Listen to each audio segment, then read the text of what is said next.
But it all started for me when I was only 7 years old.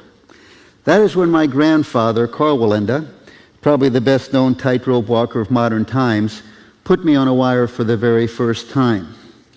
And on that wire was not even this high off the ground, it was only about the height of a regular kitchen table. But he taught me the elementary skills of tightrope walking. Things like how to hold this balancing pole. Things like how to place my feet on the wire.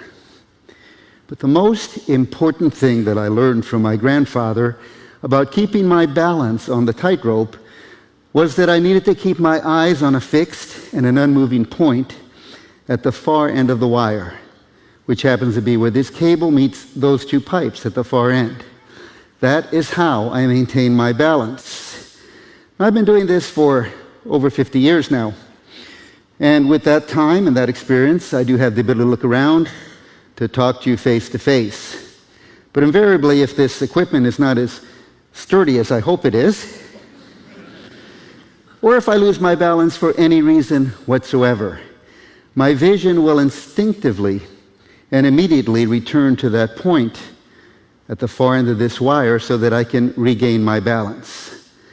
Once this all becomes pretty much second nature to me, and what I mean by that is I can do it not in my sleep, but pretty much under any circumstances, then and only then did I take my first few steps on that tightrope. After that, you move up to some simple little feats, like what we call a salute. Now, another simple little feat that we might learn very early on would be a knee-down salute. And then, after that, you'd learn to go to do a few things that are a little bit more up in scale. Things like possibly shifting directions.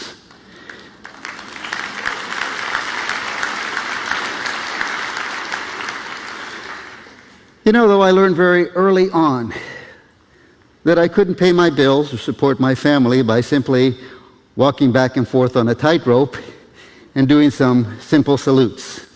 So I really had to put myself into my craft, to practice and rehearse countless hours, so I could move up to doing some things much bigger, much better, things like standing on my head.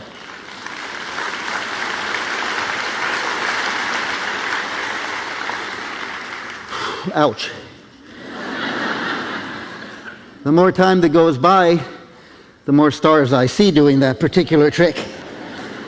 You know, it might interest you to know that my rehearsals from the age of 7 until I was 12 or 13 is what it took until I could actually make my first few steps on a regular tightrope, which was 30, 35 feet in the air. And then my family made me wait another 5 years till I was 17 or 18 before I actually became a member of the Wallenda troupe. But since that's been so long ago, I've discovered that every once in a while I get out of breath, as you can probably hear at the moment. And when that happens, I find the best way to catch my breath is just to take a moment. So I'm going to place my trusty stool on the tightrope here. And once I get in position, I'm going to join you all and just kind of kick back and chill for a minute.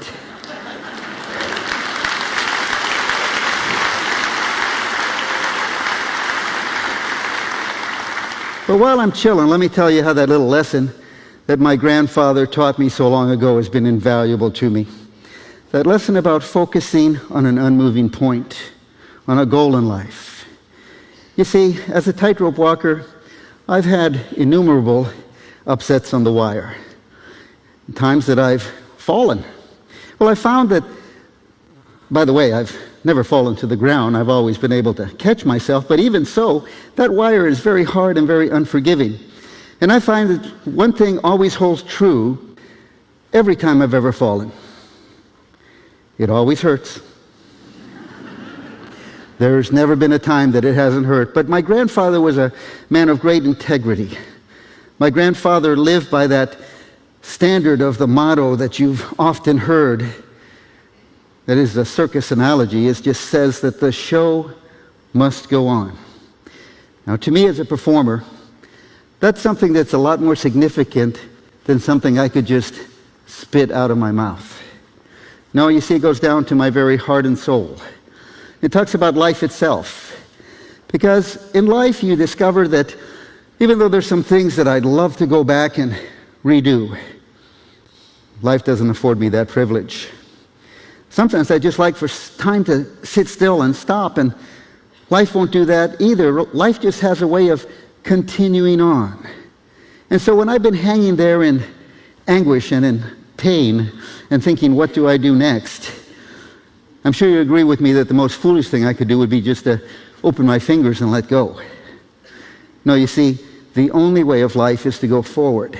And so whenever I found myself in that kind of a situation, I realized that the only thing that I can do is get myself back up on that tightrope, get focused on that point, and continue on.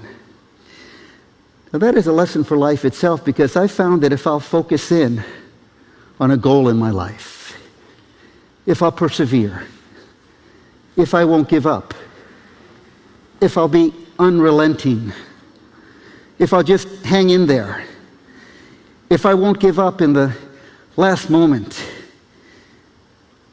you know what I found? I found that I can accomplish absolutely the impossible in life.